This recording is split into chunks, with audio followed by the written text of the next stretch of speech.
Hi guys. So, sino ang nakakaalam kung nasaan ako ngayon? So, nandito ako sa kung sino makakaalam kung saan ako ay magkaroon ng 500 pesos.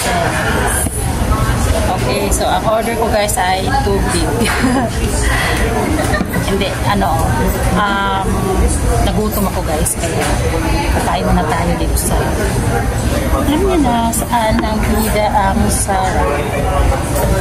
Alam niyo kanina pa na bago ako napunta dito, luman ako na sa may bread. So ito yung bread na lagay. At i-ano natin, i-tikman natin kasi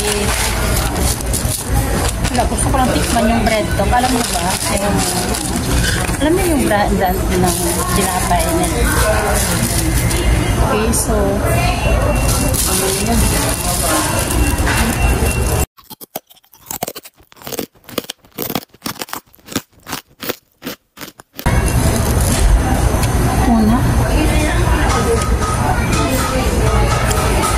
tuna yung in-order ko.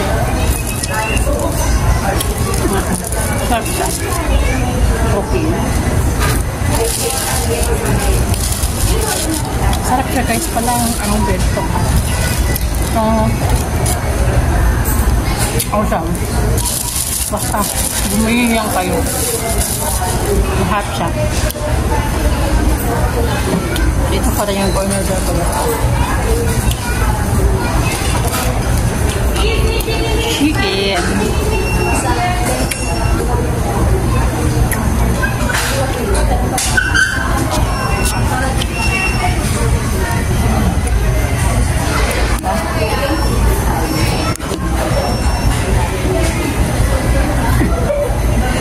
Diba?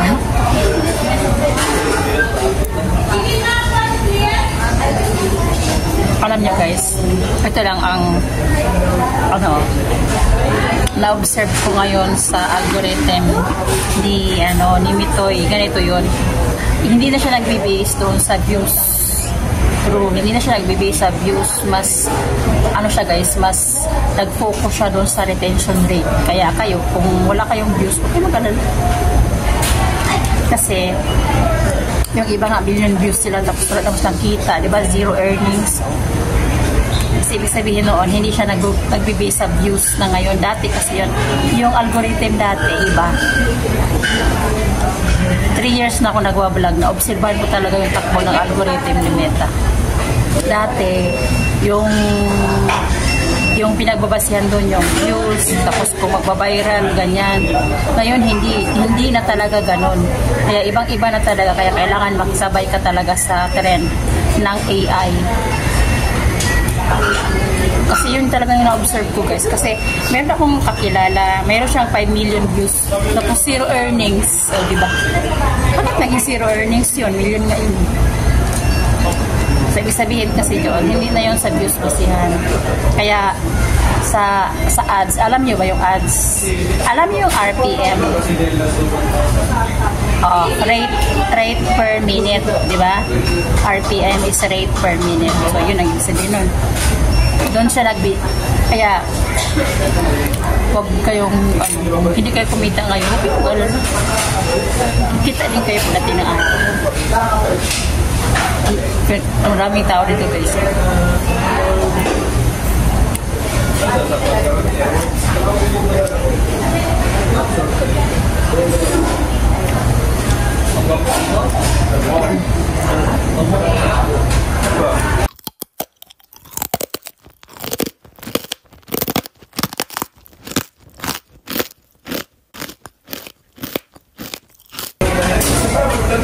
Tapos, yung sa ibang platform din, pre-pareho sa sila ng style. Mayroon akong recycle na videos, dinilit ko tapos ginawa akong bago. Alam mo guys, nag-error siya, nagkaroon siya ng violation. Kasi hindi ganyan. Kahit i-recycle mo yung videos, pasok na pasok kayo. Algo yun. Ngayon hindi na. Di ba?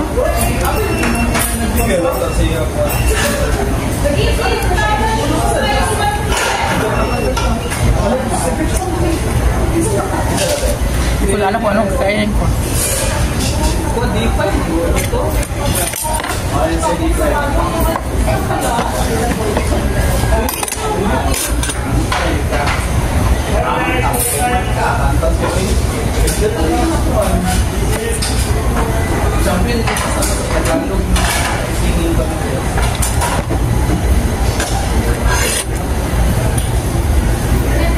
Nag-overtime kasi ako kahapon. Overtime daw. Huwag kaya siya overtime. Kasi ano tayo eh, bagong bayani.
May nagbablog.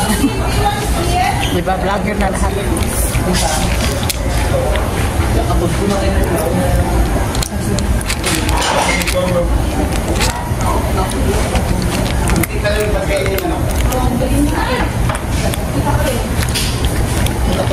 Ay, ito pala guys.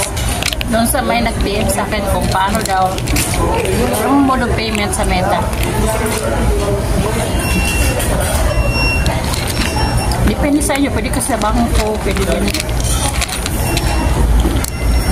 sa bangko, sa wire transfer, kasi kailangan ng $100.